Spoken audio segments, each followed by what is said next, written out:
Welcome to Out of My Mouth, the program where raw thoughts meet unfiltered conversations.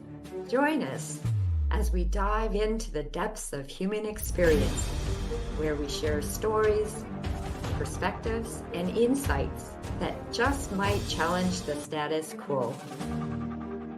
Get ready to laugh, cry, and ponder the world around you like never before. This is Out of My Mouth.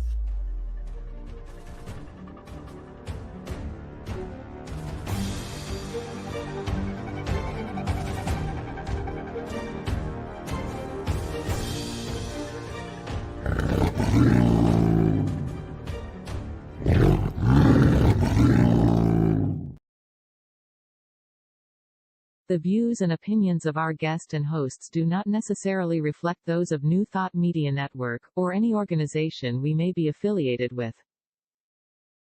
Here at New Thought Media Network, we welcome freedom of speech and courageous conversations. There are many topics that can be difficult to navigate. Challenging the status quo and engaging in lively debate is important to expanding our understanding of one another, and life in general. Creating a peaceful world doesn't happen because no one disagrees, it happens from a willingness to understanding one another. In our programming, we strive to expand consciousness and assist people in creating remarkable lives. Your comments are welcome at info@ntmedia.org.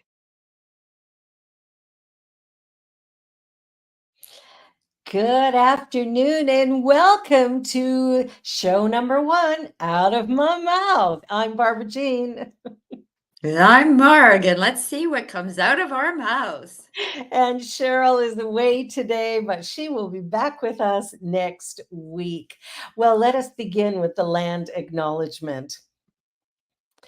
Okay, so as we gather today, we acknowledge that we're standing on the historical land of the Wendat peoples, and more recently that of the Mississaugas and the Haudenosaunee nations. It is now home to many diverse First Nations, Métis, and Inuit people from across Turtle Island. May we walk alongside our Indigenous family, recognizing our shared stewardship of this earth. Let us carry forward the spirit of unity, understanding, and resilience that we've been reminded of through our reflections. Let us hold in our hearts the intention to learn, to support, and to advocate for justice and sovereignty for us all. In doing so, we acknowledge our interconnectedness and the strength that comes from standing together in truth, respect, and love. May this intention guide us in our actions and thoughts, inspiring us to contribute to a world where the dignity and rights of all are honored. Let us be mindful of the role we play in this ongoing journey towards healing and unity. And by making this acknowledgement, we strive to be allies and take an active part in reconciliation by honoring the land, the history, as well as the unique heritage and culture of the Indigenous peoples. This fosters our commitment to create a world that works for the highest and best good of all life. Please take a moment to acknowledge your personal commitment to the land you are on and the path you choose to walk going forward. Miigwech. Miigwech. Thank you, Barbara. And it is my pleasure to introduce Reverend David Old. David has been involved in ministry, Unity ministry, for over 30 years, and he has been serving at Unity Windsor since 2017 to a loving, joyous, active, online and in-person spiritual community. He is blessed by a strong core of devoted volunteers eager to spread the unity message. David loves to cook, and prior to entering ministry, he spent over 19 years cooking and managing restaurants and country club kitchens.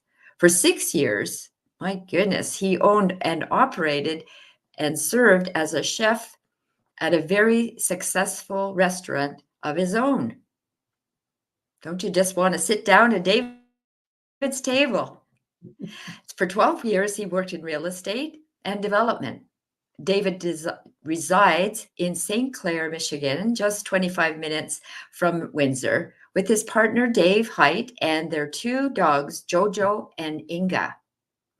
And today, David also serves on the Unity Canada board. Let's join David when he will talk to us today about the joy of losing my mind, his journey shedding the cacophony of internal dialogue and finding solace in the stillness that lies beyond the thoughts.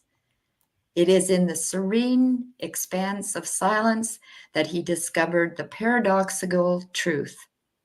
When the mind is lost, serenity is found, and problems dissipate in the quietude of no mind. Welcome, David. David, hello. Hello, hello. Well, thank you for having me here. Oh, we're grateful to have you. So, what's this about quieting that cacophony? I need to know how to do that. Do share. Wouldn't everyone be, much happier and much more at peace if they didn't have all of those thoughts running around in their head and are, the monkey mind that they say, one thing and the judgment and just looking at things and finding things wrong with them all the time, and looking at yourself and finding things wrong with you all the time. And it could just be sort of a real downer. Just all of this monkey mind stuff. And anyway, so I'm just, what I'm saying is that there is a way to quiet the mind and to rise above all of those thoughts. And so that's, here to discuss with you. So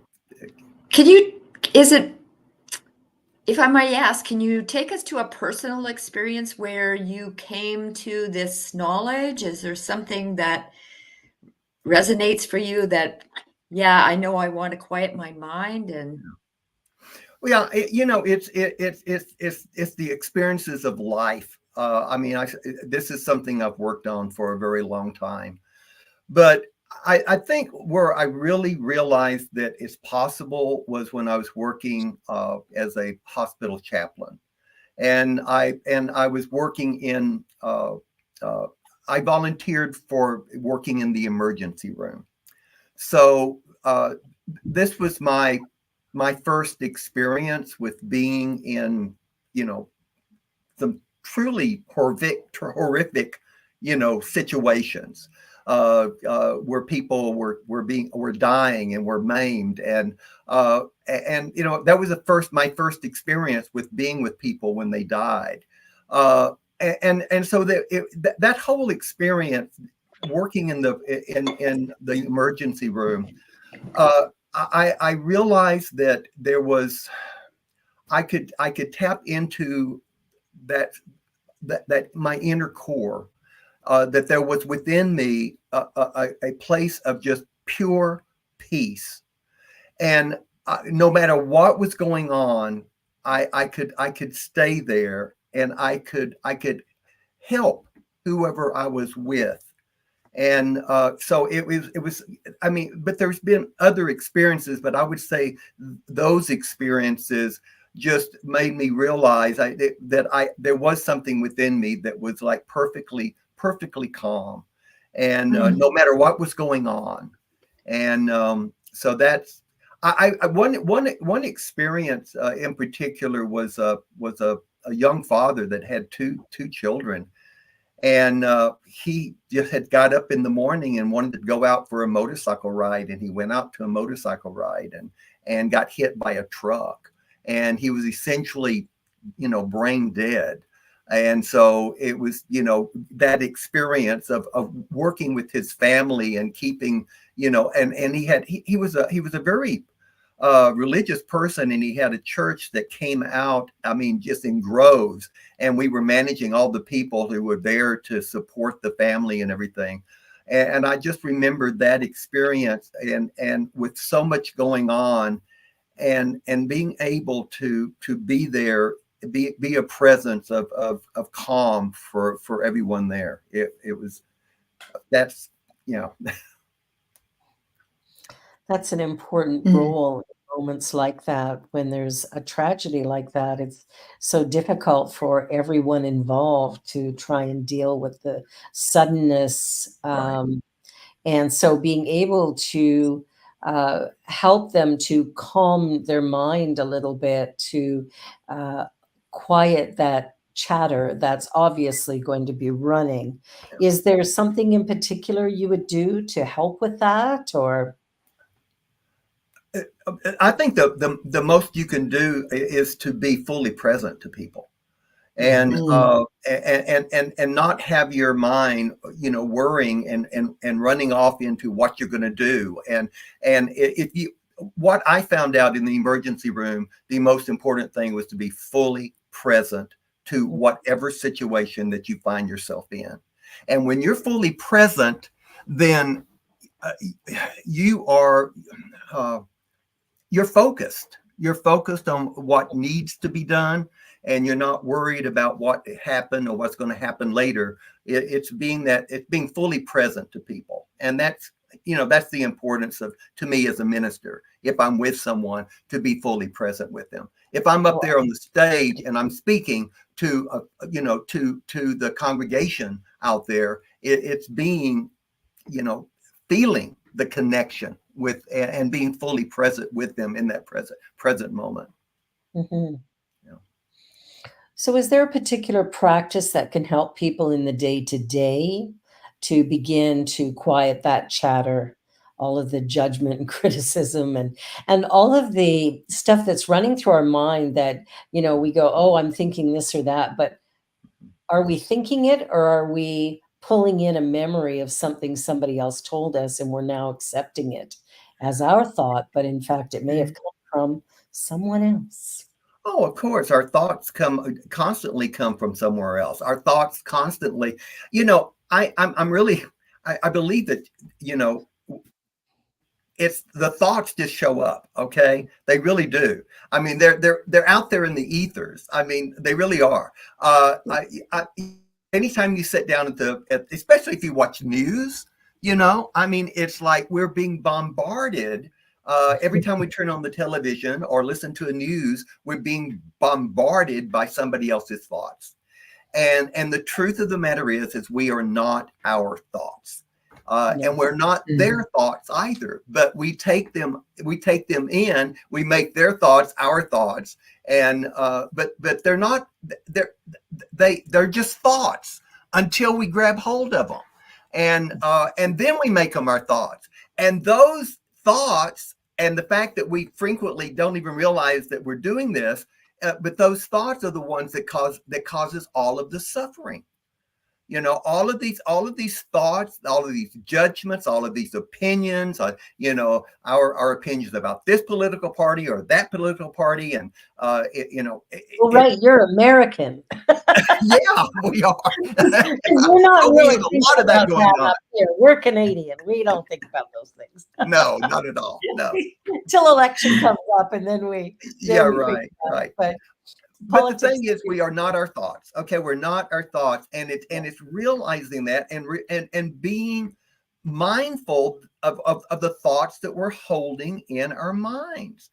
And the thing is, people are so used to it that they don't even realize, that they're having all of these conversations in their heads. Yeah, absolutely.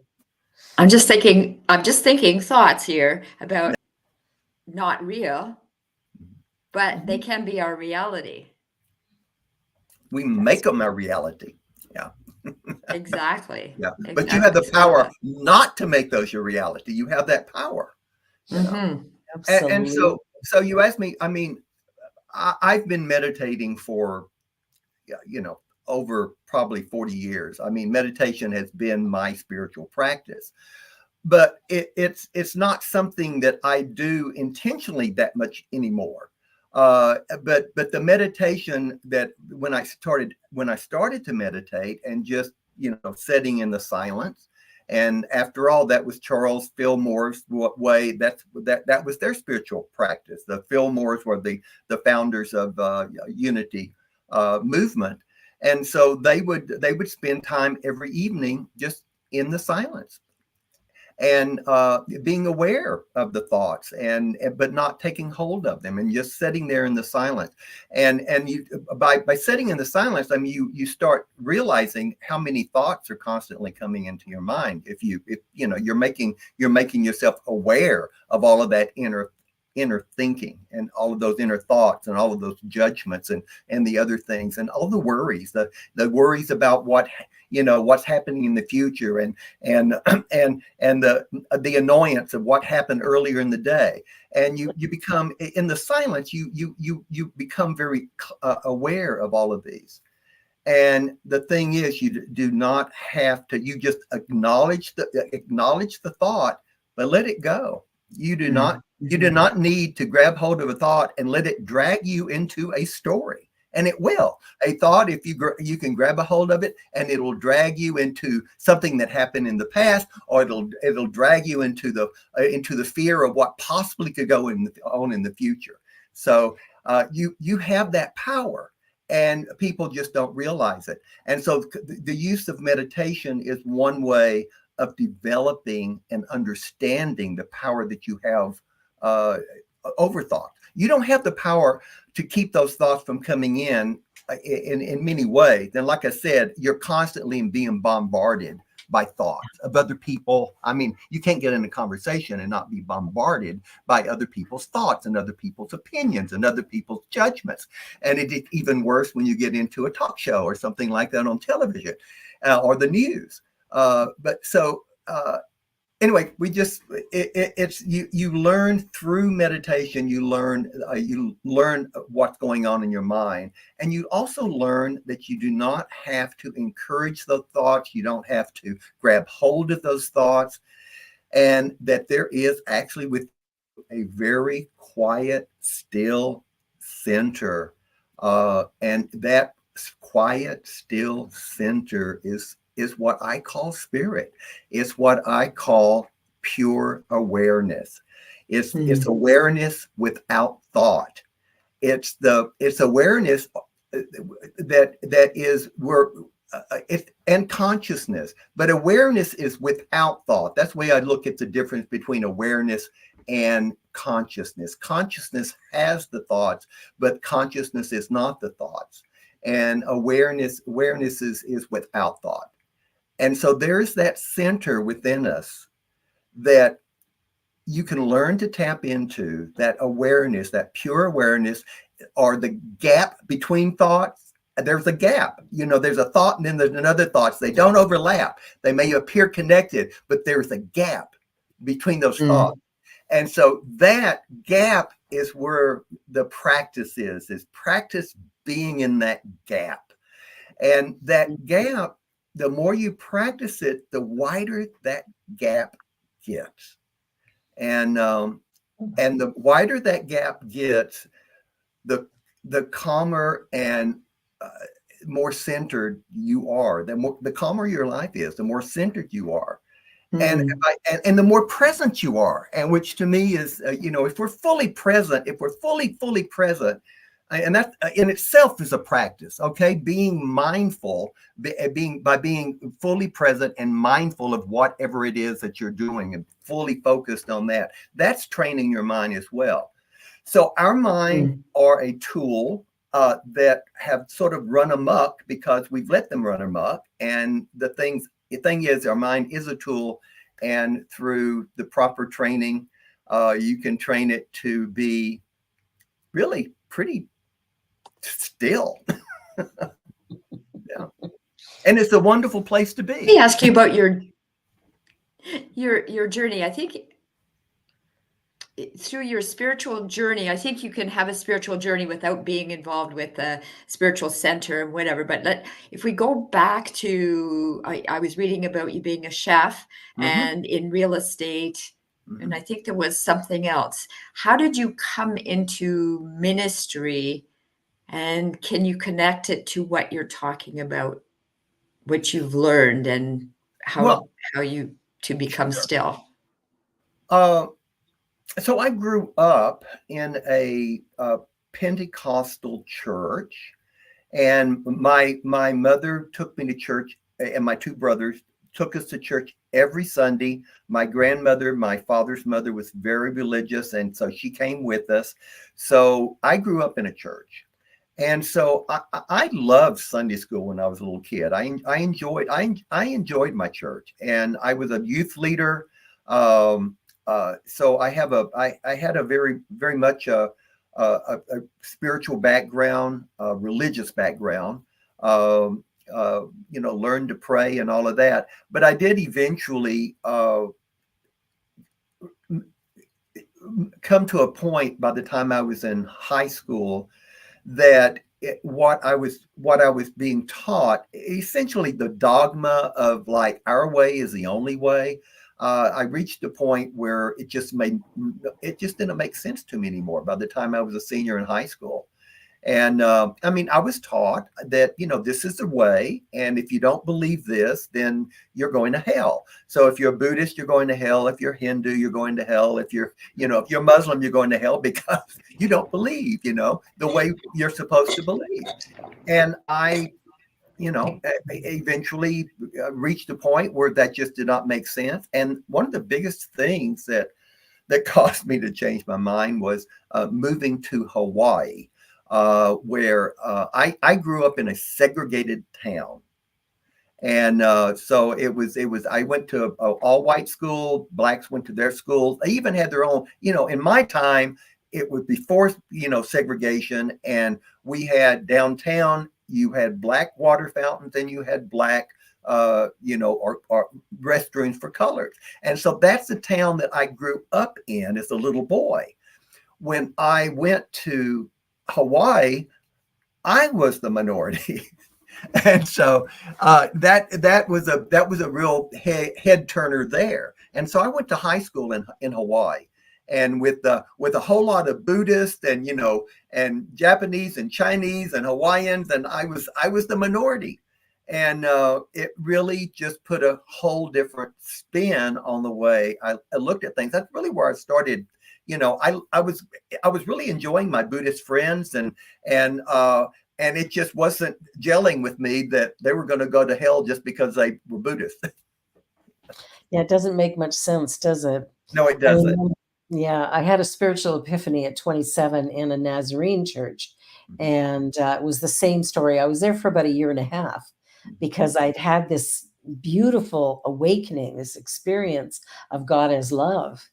And then the pastor's telling us, a rabbi's going to hell, and the people who've never heard of Jesus Christ, they're going to hell. And if you wouldn't accept Jesus Christ as your Savior and Lord, you're going to hell. And I'm sitting there going, it just doesn't feel like the experience I had, because my experience of God was such a loving, all-encompassing thing. And it was light, it was beautiful.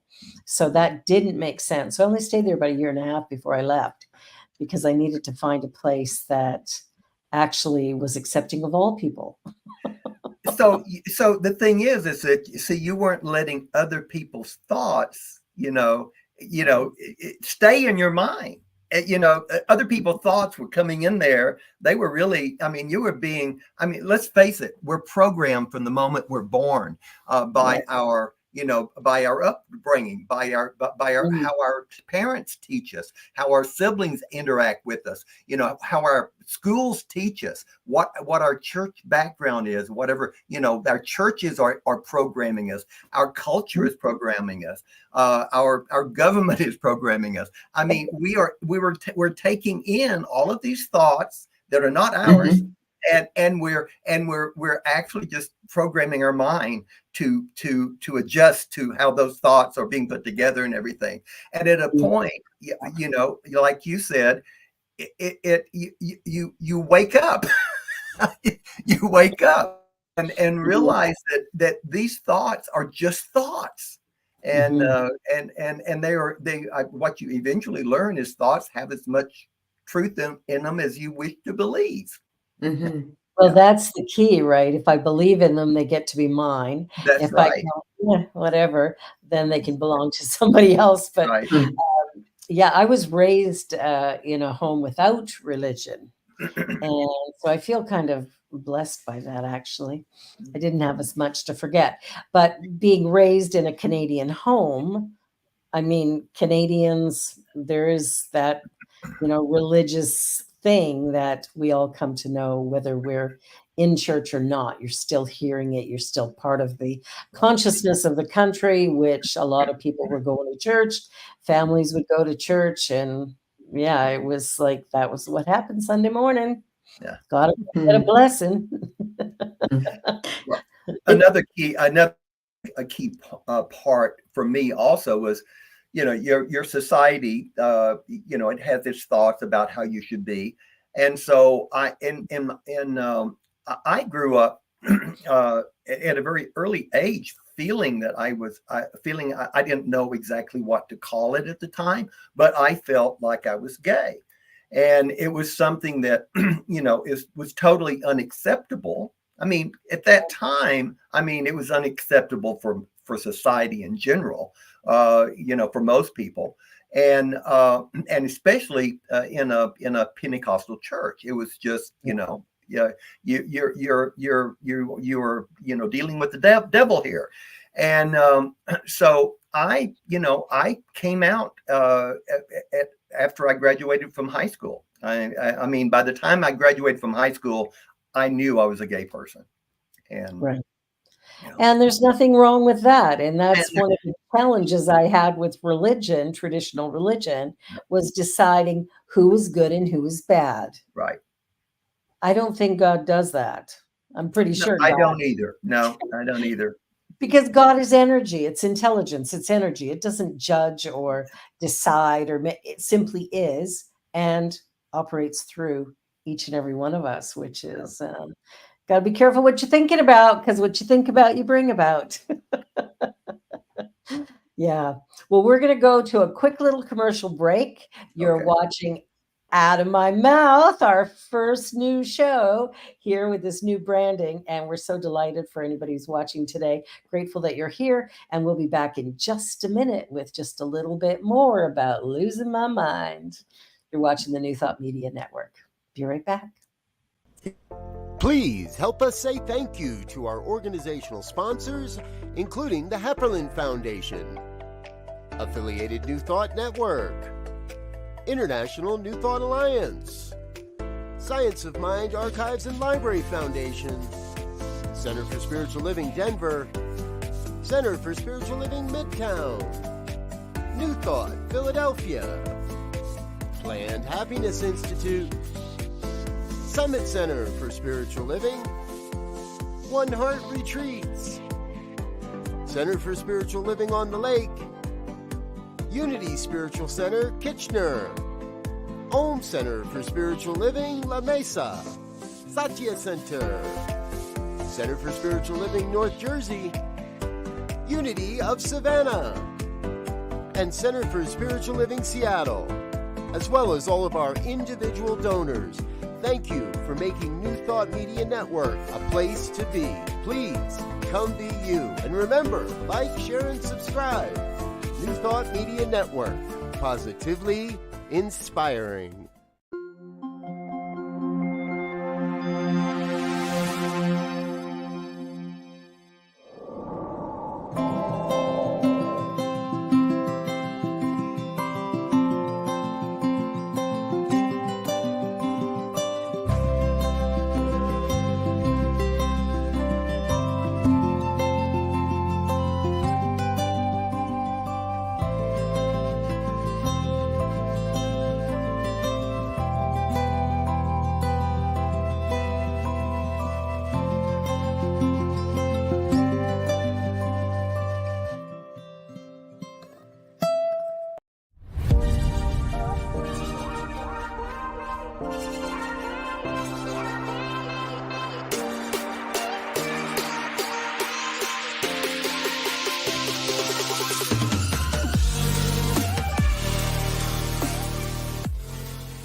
And we're back. So I have a We're question. back.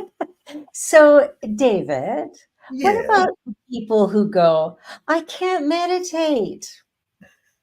I can't quiet my mind. Well, they're going to have to try harder, because I say that you can. And you know, there's maybe one type of meditation is not something that you work well with. There's all different kinds of meditation. And you know, I mean, just going out and walking in the forest, or you know, walking out in nature, to me is one of my favorite ways of you know, of just relaxing and stilling your mind and being fully present to nature. And see, you've got to train your mind, because so many people's minds are not in the present moment. They are worrying about something that, you know, that's going might happen, or they're worrying about what they said or somebody else said. I mean, their minds are either in the past or in the future. And the practice is to be fully present in this now moment. And you can go out and walk in nature, and that is a wonderful way of being fully present. And but be mindful of where your mind is. You know, be mindful. Are you fully present? Are you listening to that bird up there singing his little heart out? You know, I woke up this morning to one of the most beautiful sermons I've ever heard. And it was a robin who's built their nest right out here outside my office window. And I love robins. I think they have one of the most cheerful little songs. It's cheerful, you know. And I just sit here and in my seat, and where I meditate in the morning, and just let that little bird give me the most joyful sermon I've heard.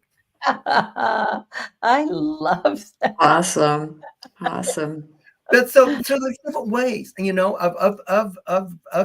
and so what we're trying to work with is our mind, and to be aware of how our thoughts are just are for many of us, out of control. And yeah, I there's a quote by Eckhart Tolle.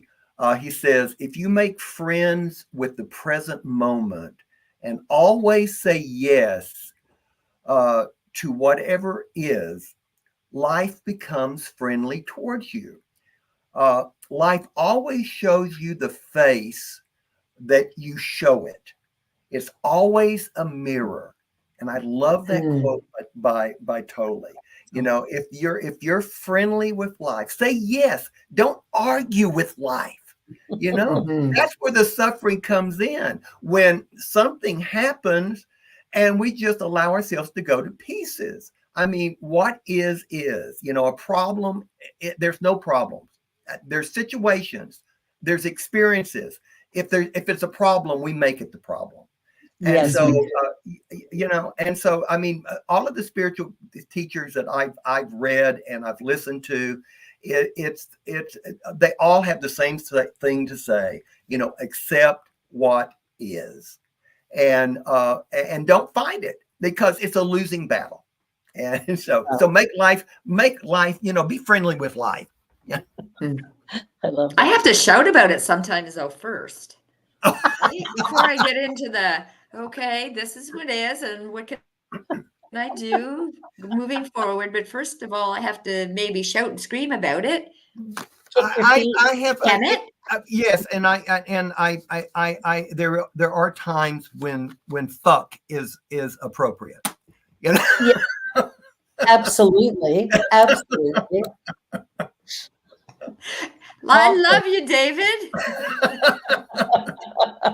We're getting real here, okay? We are. And I still want to go back to, how did you come out of being, you know, that you walked through being a chef and a real estate person into ministry? Well, how did that transition, and where did the dialogue come to you? I can tell you exactly where it came from. I grew up in the Pentecostal church. I was very involved from the moment I was a little kid. I was a Sunday school teacher, a youth leader, all of that. Yeah. and a very religious grandmother who, when I was a little boy, she said, I talked to the Lord last night and he told me that you were going to be a minister. So that's where it came from. And I took it. At the age of, before I was 9 years old, I felt like I was being called because my grandmother told me, because she had it in with God. And so and God told her I was going to be a minister. So I planned on being a minister from the time I was a little boy until I had my crisis of faith, when it just didn't make sense anymore. Yeah.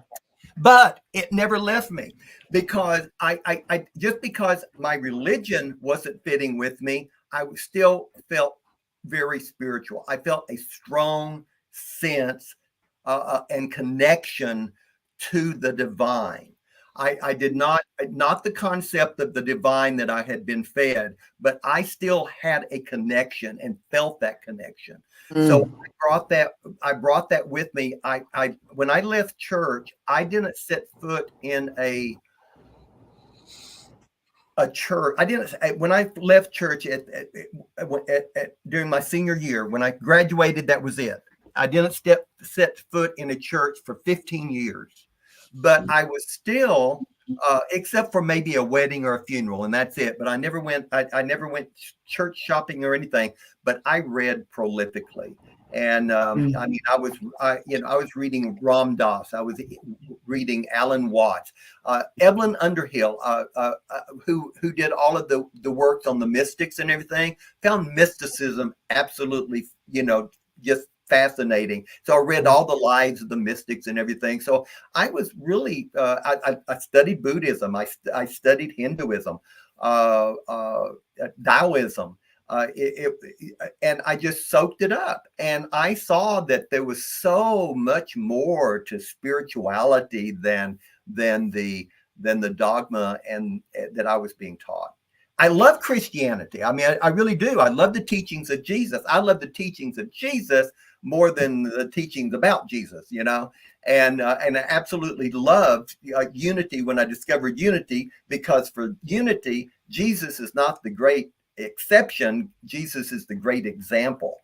And that, I felt a complete calling to that. So 15 years after I left the church, I was involved with Swami Muktananda's group in Austin, Texas. And I was going to their satsangs and and chanting with them, and loved it. It just enjoyed it. I really learned a lot about meditation with that group. And a person was also a member of Unity and suggested that I go to Unity. So back in 1984, I ended up visiting Unity for the first time. Well, And I sit on the back pew, and I tell people this story all the time. I sit on the very back row, and in that Unity church in Austin, Texas. And by the time the service is over, I was just a blubbering mess. I mean, I was just crying. I was just sobbing because I felt at home.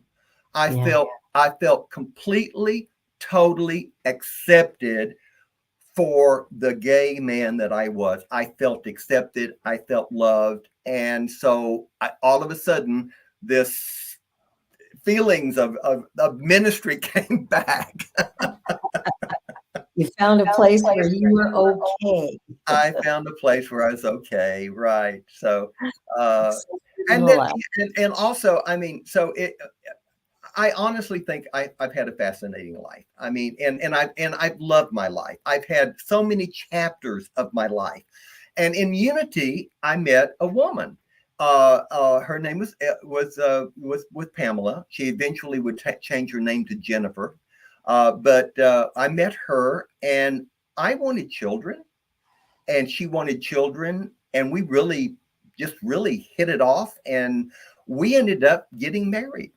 And I was very completely, open with the fact that, of my past and everything. And, and that was okay with my past. But I made a commitment to Jennifer, and we were married for 29 years. Wow. Unfortunately, we were never able to have children, and it was just one of those things. We were not able to have it, but we were together for 29 years, and eventually, what drove us apart was when I first met her. I told her, I said, I told her I was having these feelings of going into ministry, with Unity. And she looked at me and said, just dead seriously, I have no intention whatsoever of being a minister's wife. Read. And foolish me, I thought, oh, she'll change her mind. And 29 years later, she had not changed her mind. And She's okay to be married to a gay man, but not a minister.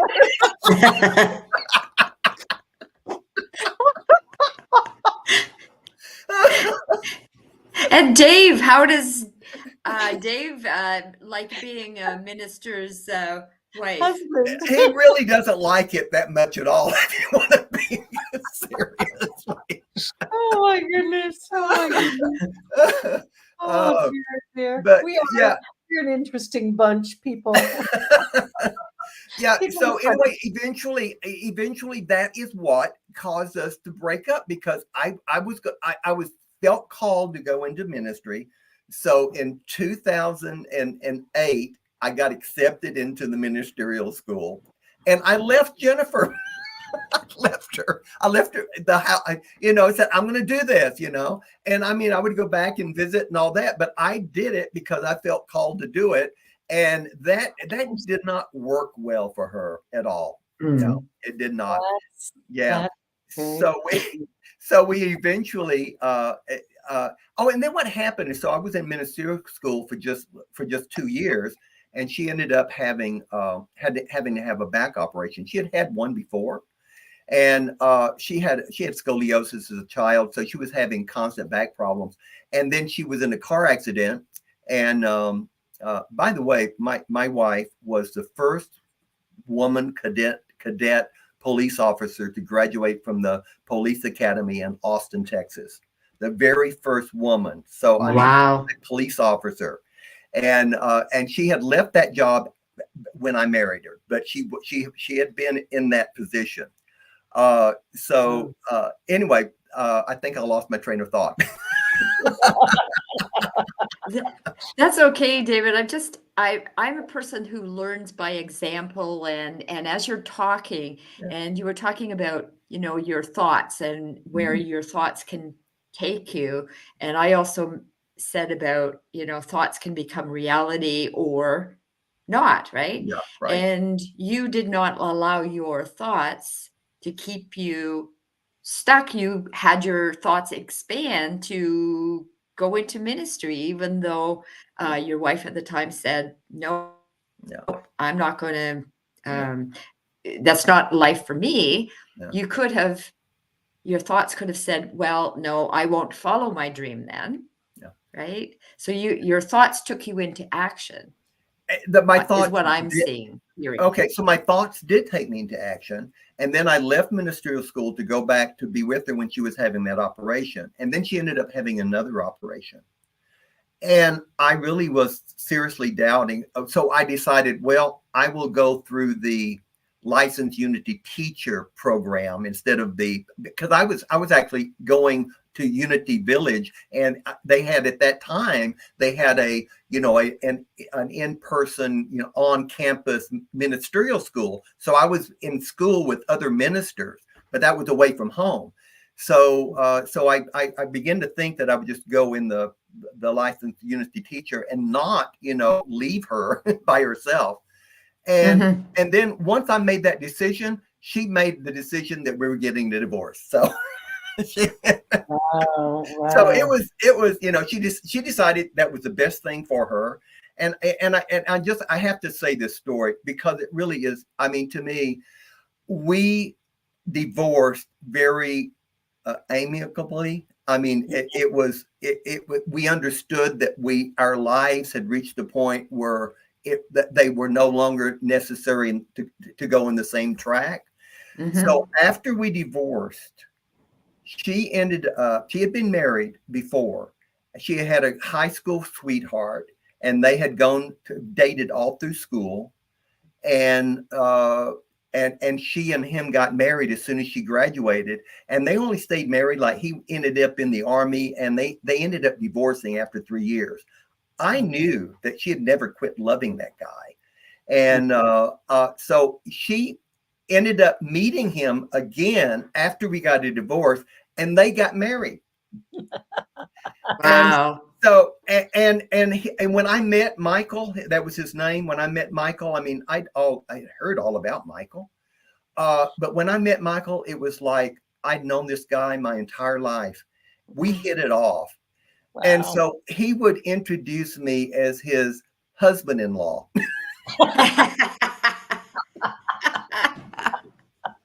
He said, we have a lot in common. We obviously, we have a whole lot in common. We love the same woman.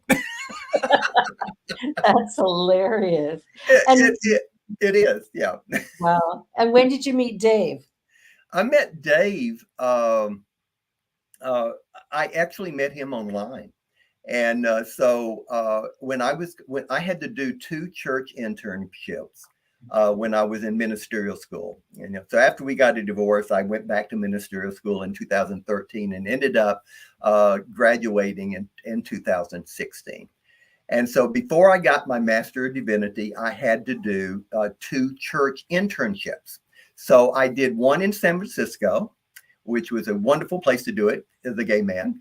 And then I did my second one in Warren, Michigan, right outside of Detroit at Renaissance Unity. That's the Unity that Marianne Williamson used to preach at, right? And so I did my internship there. And so before I came to Detroit, I had several minister friends who asked me, said, "Are you interested in getting a relationship?" And I said, yes. I had 2 minister friends ask me the same question in 1 week. And both of them said, well, I would find a partner before I got a church.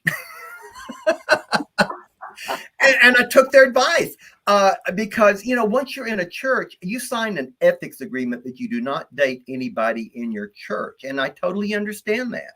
And so once you get a church, you're pretty much married to that church. And so I took their advice, and I joined Our Times, which is an online dating service for seniors, and they have a gay section. And so I put my profile as being in Detroit, and Dave was the first person to contact me, and his name, it was David also, and he was also Unity, and then also the clincher was he at one time had been a member of Renaissance Unity, but he had left Renaissance Unity and joined another Unity in Farmington Hills. And so if he had been still a member of Renaissance Unity, I would have never dated him. Exactly. And so anyway, we met. I came to Renaissance Unity on the Saturday before Easter Sunday in 2016. And Dave met me there, and we haven't been apart since. It was a great match. It really was. It was one of those God things you talk about. Yeah. It's funny That's how awesome. that happens. Yeah, nobody told me before getting a church that you have to find your partner first. It makes it a lot easier. I always did my work in a cafe, so that's where I met my husband. Was in a cafe, reading my books, preparing my lessons. There he was. So to get back to one of Marge's questions is that, when I was in restaurant business for a long time in my past life. I was a lot of country club cooking. Also had my own restaurant. When Jennifer and I got married, we we bought a restaurant and had a restaurant for 5 years, and it was a very successful restaurant. We did a very good job. She managed the front of the house, and I managed the back. But the thing with cooking and being a chef and cooking in kitchens, it's a very it's a high impact. I mean, lots of stress, constant. You have to be focused on what you're doing. And so that was that in itself was a wonderful way to train my mind in dealing with a lot of stress, of the job, and with a lot of different things going on. And so that my whole life has been my teacher, which is the way it should be. Yeah, I think it is the case for all of us, for sure. I love that. I love that. Thanks for coming back to that. Like I say, I learn lessons by examples. And so I can read something in a textbook, but it's like, okay, unless I'm sitting in this chair, I can relate to being in the chair and closing my eyes and, but you're talking about real life experiences, and that's easier for me to learn by. I can see actually in cooking, it being very methodical, right? Yeah. While you're chopping and creating. I find, I'm not a chef. My son is actually, but I find a comfort in cooking. If I'm going through a difficult time, even if I don't feel like eating, I can find solace or whatever in the creation of whatever I am making. Yeah, absolutely. I always loved cooking, and I learned. I had a great experience. I had two grandmothers. One could not boil water, and and the other was a great cook. So I learned very early on that there was good cooking and there was, not so good cooking. And I loved my grandmother. Well, I love both of my grandmothers. I mean, I had wonderful women in my life. A strong mother, and both my grandmothers were just great, strong women. But I did sort of learn from, and my mother was a good cook too. So I enjoyed cooking, and like you, Marg, I've always found cooking to be a real joyful experience. I enjoyed the creativity, and I did. I just always enjoyed, and that's why I ended up going into cooking as a career, because I did enjoy it so much. And then after I had a restaurant of my own, I was so ready to sell that restaurant. Well, I gotta say, I've eaten both of your cooking, and you're both excellent. But thank you. Thank you. And you do it because you're a good cook if you love to do it. I think. I mean, if you love to do something, you're going to do well at it. Yeah, Absolutely. Yeah. Well, amazing. So the ideas of meditation, you mentioned that there's a lot of different styles of meditation, because there are those people who think they cannot meditate, and I would disagree with that. Yeah. So can you share a couple of the styles of meditation that people might take away from here? Well, I mean, one of the ways is just being mindful. Okay. It's just a real clear awareness of what you're doing. I have a friend that I'm thinking of that she says, I just can't meditate. But this woman is a marvelous photographer. And so, and the attention to detail, when you're a photographer, and the attention to detail, and especially when you're, framing your shot and everything, that in itself is meditation. Okay. You may, so, I mean, and so when you're doing something that you love, like cooking too, which we just talked about, that can be a mindful meditation. And I'm saying right now, if you're doing something you truly love and put your whole heart into it, you're meditating. You're being fully focused into what you're doing, and you're training your mind. Again, you're training your mind to be focused. And it's easy to focus your mind on something that you love to do. Exactly. So what's the importance of training your mind? the importance of training your mind is that you become more in control of your mind, or you become more aware of what you're doing with your thoughts.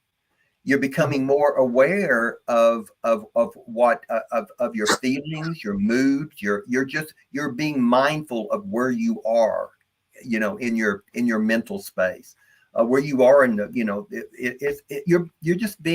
you're being focused on life, on the present moment, your body as it is right now.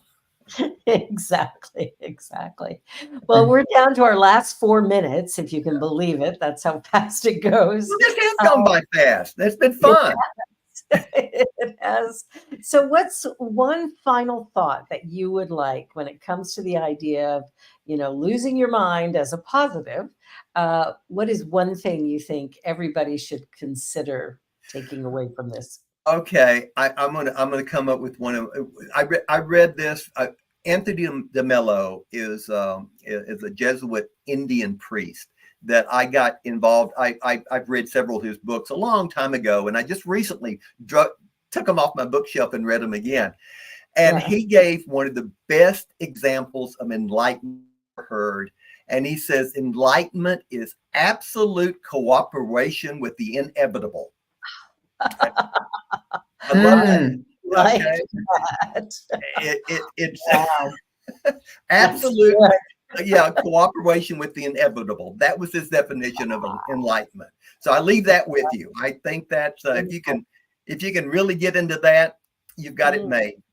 Absolutely. Mark, what about you? What about you for a final thought on the joy of losing my mind? Well, I'll take it to the phrase of the joy of cooking. You know, there's the joy of cooking books and whatever. Yes. So I'll take that and remind myself that I can consider it meditation while I'm cooking, as long as I'm mindful when I'm doing it. Yes. Paying attention. I love it. I love it. And for me, I think the big thing for me is to remember that you know, we train little children not to run in traffic because that will affect their life.